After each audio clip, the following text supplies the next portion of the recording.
spread him out, and get number 5 out of the box. And so he was such a great player that if we had to deal with running downhill at him all day, it was going to be tough. And so if you look back to those first 2 drives, there's a lot of times we forced him outside the box with formation, so we didn't have to run it into him. What do you think all week long everybody's saying USC can't run the ball on Notre Dame, and Notre Dame can run the ball, and your game can look like it was. You're going to run it right at them. What's going through your head when you're hearing everybody say you can't do that? Well, I think they are really good on defense. They're really good against the run, like they've done versus everybody all year.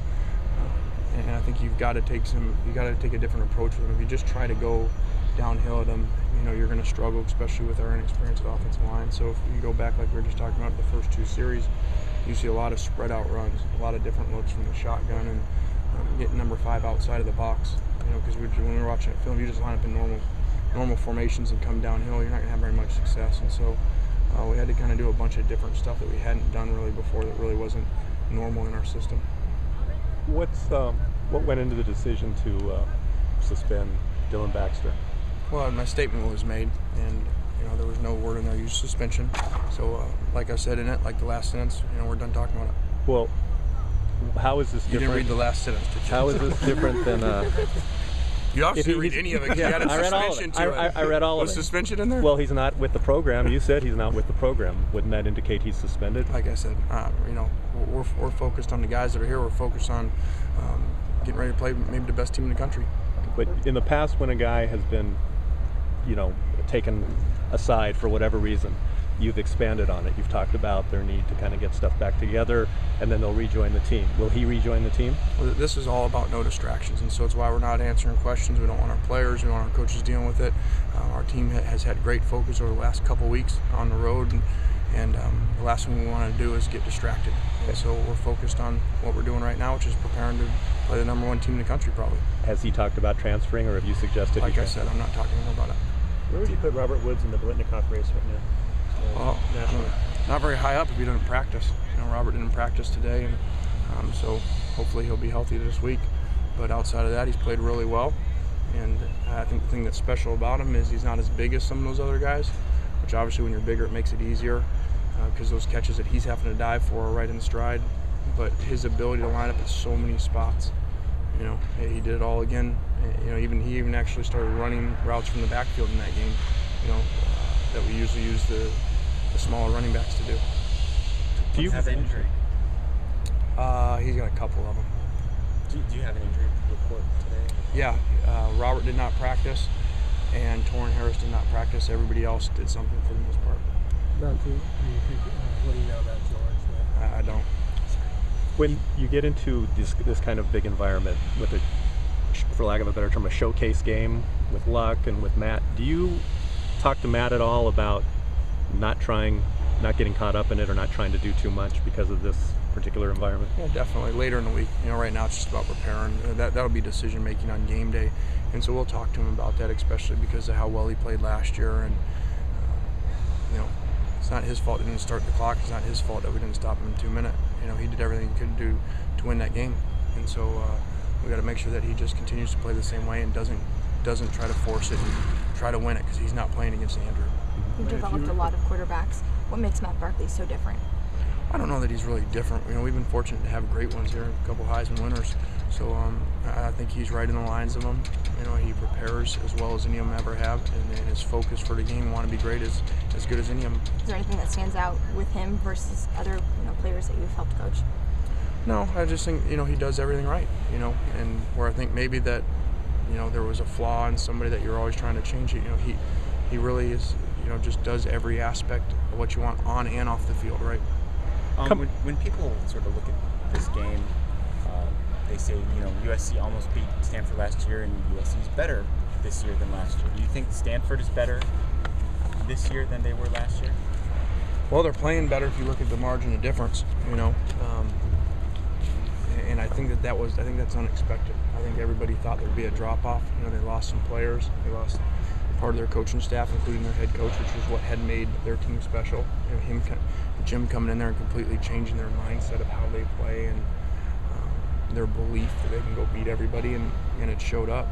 And so I think that there was a lot of thought that would drop off, and obviously, Coach Shaw has done a great job, and they're probably even better right now than they were. Lane, where does Luck rank in college quarterbacks that you've seen? Well, I don't know how you could find a more efficient quarterback that's ever played college football. You know, if you put his numbers up and what he's done, and now wins and losses, and then the red zone production. I mean, the quarterback has everything to do with third down and red zone. You know, I mean, if he's not on, you're not going to do well in those two categories. And for 2 straight years, they've been phenomenal in third down. And you look at this year, you know, they're 100% in the red zone, and that's hard to do on air. And what's been so special about Barkley to Woods? Why has that been so productive? I don't know. I just think you got 2 kids that really work at being great. You know, in the off season when we're not around, you know, that they have the same mentality whether we're there or not. You know, they just want to be great. And I think what's unique with them is that they're halfway through their second year together. You know, they're not seniors that have been playing together forever. You know, they're doing these things like the touchdown pass on the rollout to his right, where somehow Robert knows that he's going to throw it behind number 5, and number 5 keeps running, and Robert stopped right before Matt threw it. They were just on the same page. I mean, we hadn't even practiced that exact look that way. Those are just 2 really special players and it was good to see, because for whatever reason, there's been one game this year they didn't have chemistry, and that was the game before. You know, they were just a little bit off, you know, up at Cal, and so it was great to come back. Is there a chess match that goes on between a quarterback and a middle linebacker in a game like this with Luck and Filippo? Oh, I don't know. You know, there's so many other elements that go around it, and formations, and they do so many things, and it's amazing we're talking about, you know, maybe the best quarterback to ever play college football, but really they start with the run game. You know, that's who they are. That's what they're about. They're never going to go away from that, and it's great. You know, I said it last year when I looked at them. I love the style that they play with. You know, I've said that with the 2 places that I've been. You know, I said that when we were at Tennessee about the way Alabama plays, and these guys do the same thing. I love the style that they play, and it's just, I guess I'm just old school that way.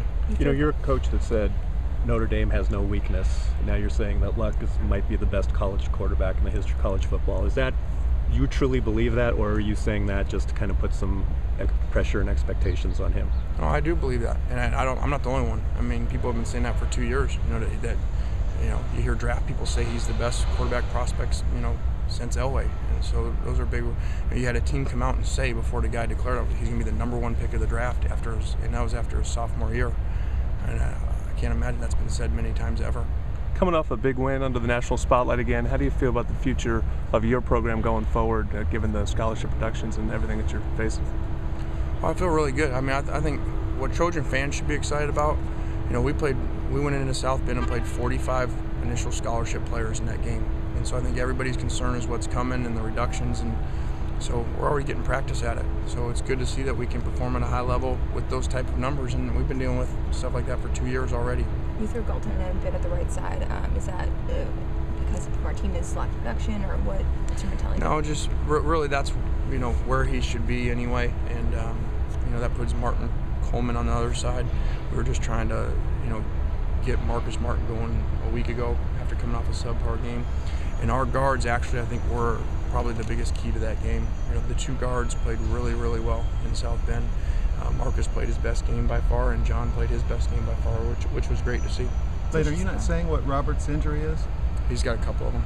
Well, is he going to play? I hope so. We all hope so. Is probation and not as big a deal as people made it out to be then?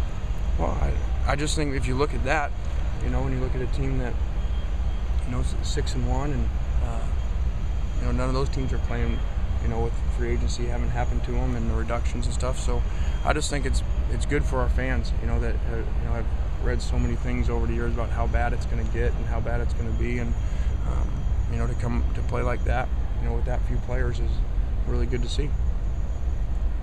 Say that they're a kind of a run-first team, and you guys have been playing the run, you know, really well the last few weeks. Do you like that matchup? Their run game against you? Well, we have been playing really well against the run. You know, I think we're ranked way up there and have been doing a really good job, especially the last 2 weeks. And so that's great to see, because we're going to have to. You know, it's not often you play a team that just set their school record, you know, with the history of, you know, some really good run games, and set the school record in one game. You know, 7 days before we play them, we better be ready. What adjustments have you seen out of the defense that's made them come alive the past 2 weeks? Tackling. You know, we tackled the best that we had last week. limited big plays. You know, there are hardly any explosive plays, a 25-yard run. But we've limited explosive plays and we've tackled. And so it's good to see. We're playing the last two games is how I thought we would play here in general the whole year. You know, looking at coming in with all the young guys on offense and more veterans on defense and more experience there, I thought this would be more the style we'd have to play.